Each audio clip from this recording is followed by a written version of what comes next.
There was once a man who enrolled in a course and attended classes for 40 years. And one day asked himself just what the hell he was actually up to, but had no answer. And then thought, well, of course I don't. That's why I came here in the first place. It takes a super steady compass to stay on course amidst a reality that is magnetic in all directions. One man once mused that the enlightened are not better than everyone else. They're just smarter, dumber, stronger, weaker, uglier, and the same as everybody else. They just feel it more intently.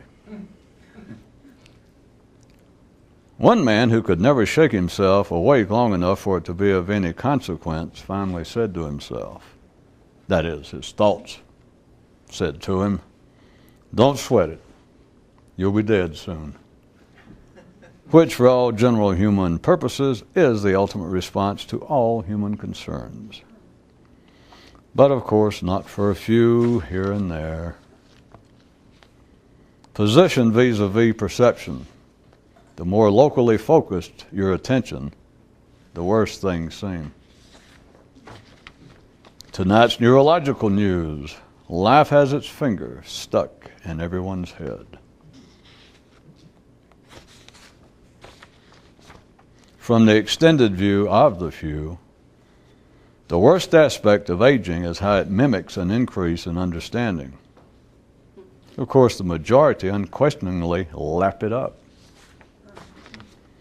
Once you realize that life itself is alive with its own plans and schedule, your view of men's relationship to the lives they lead can never again be the same.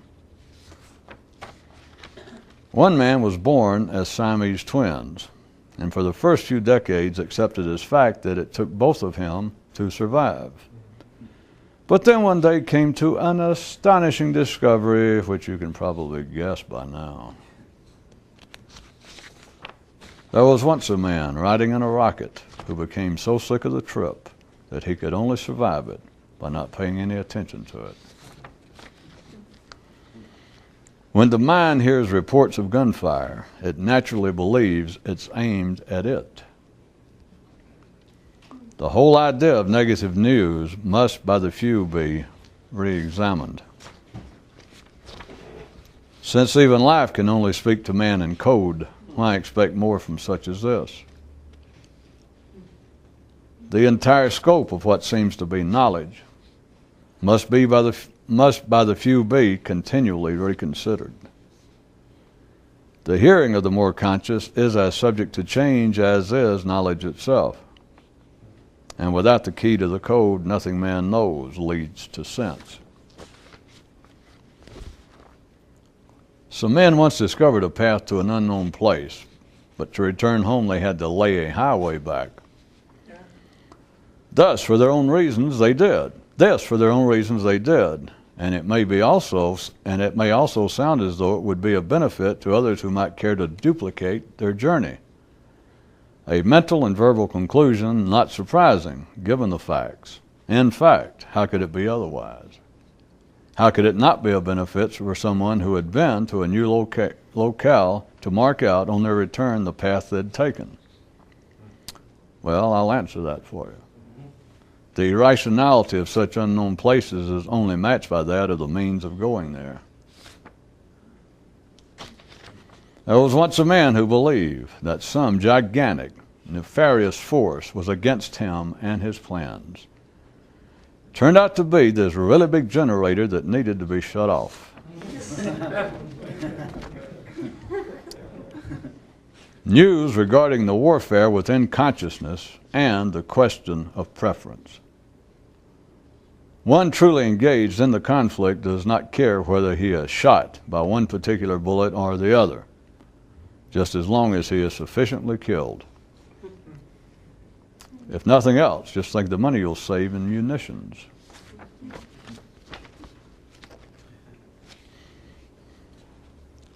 Everyone recognizes that the body offers direct, unquestionable pleasures: sex, eating, moving, and resting.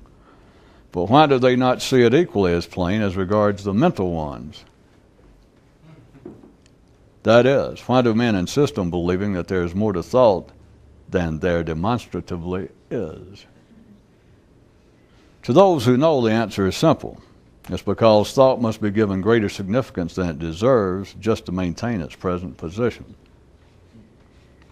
The less immediately necessary is an activity to survival, the more it must report on its own plans for tomorrow to justify its presence today.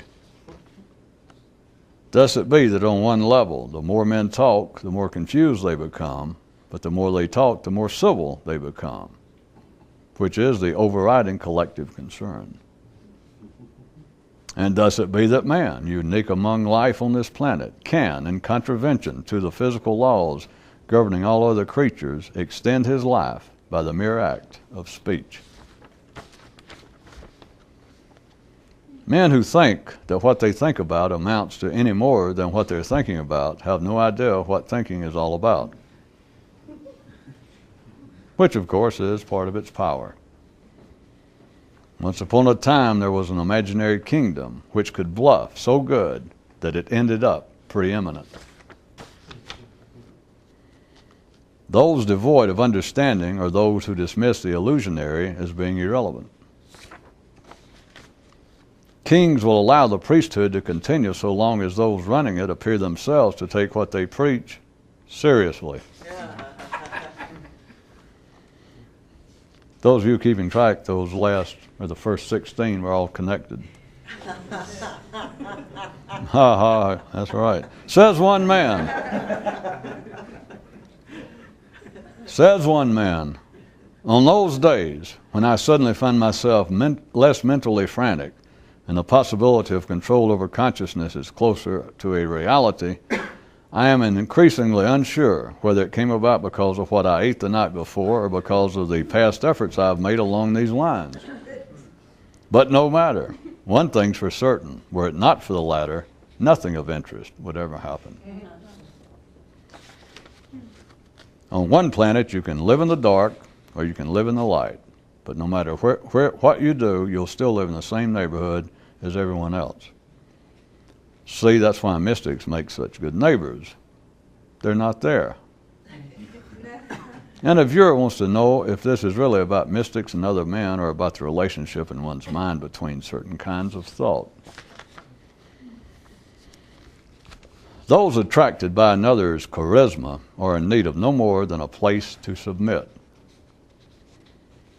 In the forest of greater awareness, leadership is seen in two forms: in the lion who is strongest, meanest, and most self-centered, and in one who, through a quirk in the distribution of intelligence, understands the common cat's need for the former.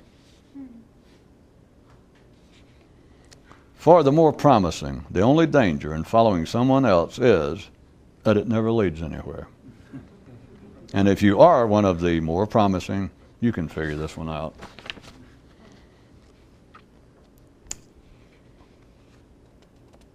The more civilized you are, the more collectively and mechanically conscious you are.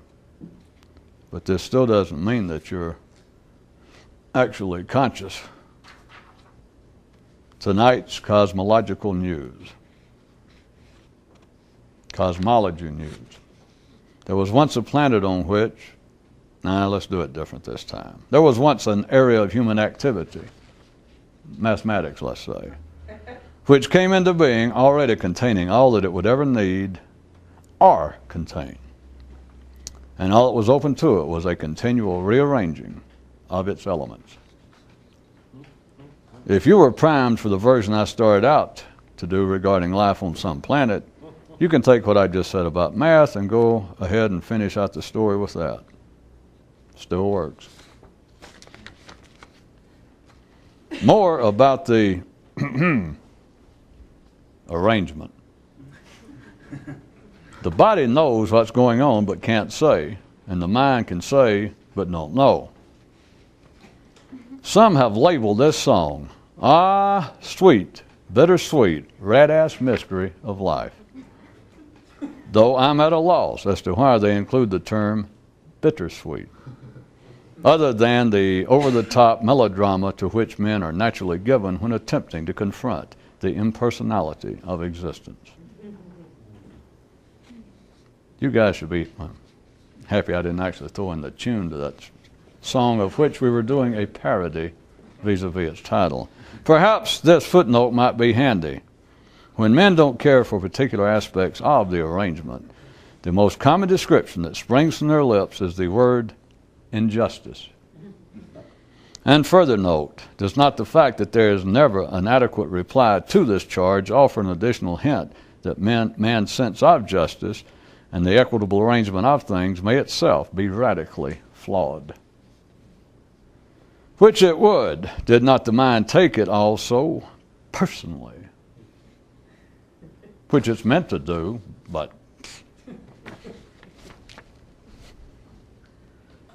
in the early, original days of mystical activity on this planet, it was divided into two major schools.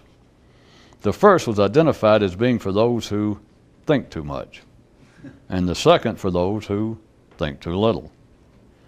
But then, as always happens among the more alert, a splinter group, not aligned with either of the major two, appeared, and, well, I'm not sure I should go into that just quite yet. You think about it, or not, as you're so inclined. One man, most sane and ordinary, one day thought, it's by God great to be totally under the control of a greater force, and especially so not being aware of it.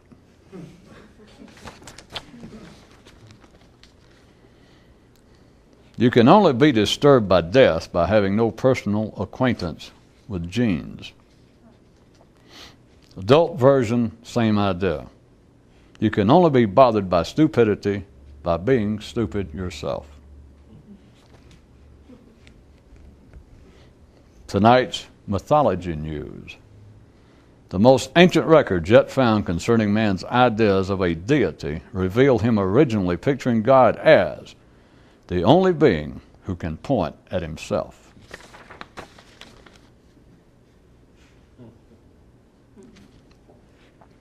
Thought is a ladder by which man has raised himself above all other creatures, but one whose rungs cut the feet of a few.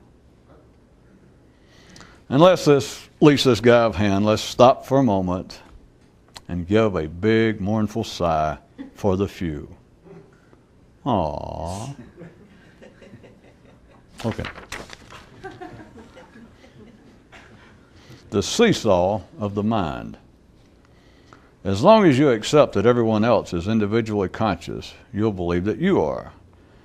And as long as you keep believing that you are, you'll keep right on giving everyone else credit for being so, and thus keep right on holding them responsible for the same kinds of foolishness for which you now forgive yourself. And if you're immediately right to say that this one almost made sense. And if that be so, then God help us, dear viewers. When an ordinary man speaks, he speaks in part for all ordinary men. The reason it appears that there is no solution to men intellectually drowning is because they are not. Thoughts are like the only species of fish with arms long enough to reach back around and strangle themselves. But don't tell them I told you that. Hobbies in the city. The simple gossip about behavior. The bit more sophisticated do battle over ideas. And anything left over, I guess the mystically inclined pick up on. Based upon our commitment to truth and newscasting, I should point out the misdirection in the heading of this item. Everything in the city is a hobby. Me distinguishing specific ones is just another one. Tonight's death news. A bad heart can sure take you out in a flash, but thoughts can do even worse. That is to say, take longer.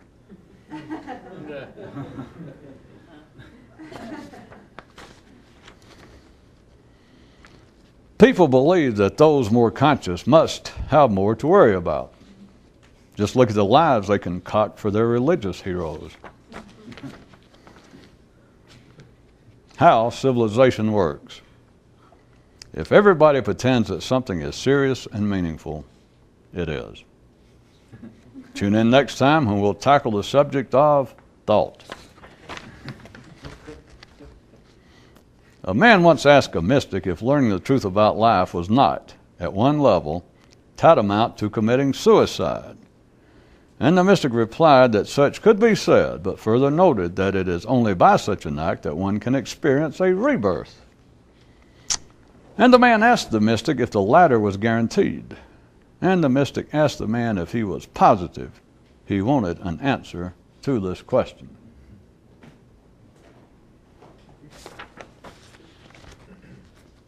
Thoughts, offering their assistance in the struggle for consciousness, is not at all unlike bars in a prison cell, aiding an escape by assuring the one inside that he is in fact free. The original name of this tune, when it first appeared on earth, was, "If it works for you, it works for you. What more do you want?"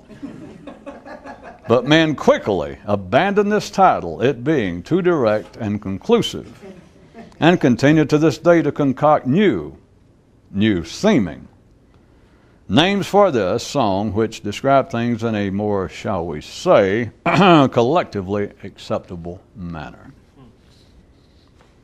Minimal consciousness, by gentility art thou synonymously known.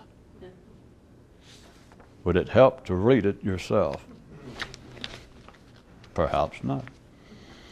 One of the things to be said in favor of remaining ordinary is that even though you drowned, you do so in the company of everyone else, and not out somewhere in the woods alone.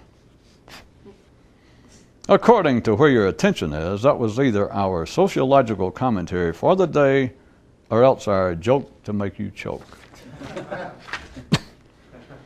At the end, one man entitled his autobiography, "Everyone is, regardless of what you think." He says he can hardly wait for the back to come out. Tonight's travel news. If it's obvious that you can get there from here, you still don't see where there actually is. Well, for one thing, obvious has nothing to do with it, for one thing. If anyone would care for a more embracing definition of civilization, hug on this one. Civilization, a place where prattle passes for insight. And not to forget that the actual location of civilization is in man's head. Regarding intelligence and momentum, the simple can never be slowed down. Regardless of how special all would-be mystics feel themselves to be, the truth is that everything that everyone does beyond keeping themselves physically alive is their attempt to become more conscious. Don't feel so special now, do you? That is, until you're back to the realization that it does them no individual good, and that even with the specific efforts you make, it still remains problematic. In his striving to understand how to handle the bad news of the world, one man finally came to the solution of abandoning all news. That is, after he first came to realize that all news, no matter its apparent nature, is no more than one's own thinking, which to a few is always bad, no matter its message. If a man does not truly exist as a man unless he is conscious, then once you realize man's normal state of consciousness, you can no longer say that he exists as a man. Tonight's time saver tip. If you want to remain as ignorant as everyone else, just continue thinking about the same things they think about. A father noted to his son, when it comes to the matter of friendship, we should take a lesson from life. For no matter what happens, life never lets itself down. And finally, a king once offered a mystic a fairly impressive-looking ring in return for him answering the question of whether the secret, always spoken of by the mystics, was simply knowing the truth about being alive.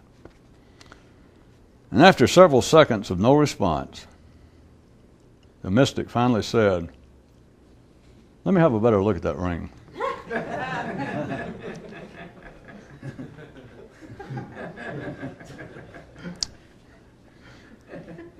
Although everyone will say that they want to know the truth about what's going on, the truth is, if they had any real idea of what is, they'd pay not to know. But hey, free jewelry is free jewelry.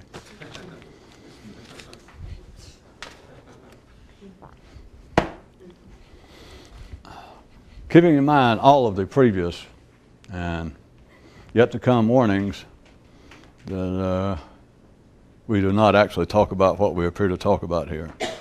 That at the very least is always metaphorical, having no interest in the literal subjects used as examples. I wanted to point out again not to comment on life or of any of the affairs that are included in the example about to be, if I may say so deftly plucked from the branches of mundane existence. Read current affairs. This has to do specifically with not only how far removed talk is from what happens, but how far removed man's realization of how far talk is removed. And very recent days, and one of the better known Western European countries, a fine example of the leading ranks of ordinary civilization, the progress of man. They were celebrating their Independence Day, recognition of the time at which they broke loose from autocratic control, went from being a fiefdom, a serfdom, into a so-called free and democratic society. And in the midst of the celebration, as I'm sure most everyone knows, a so-called terrorist bomb was set off in their capital city, killing a sizable number of people, injuring even more. And within hours, the Prime Minister came on television, was covered all over the world, but he came on television specifically for his people and said something along these lines.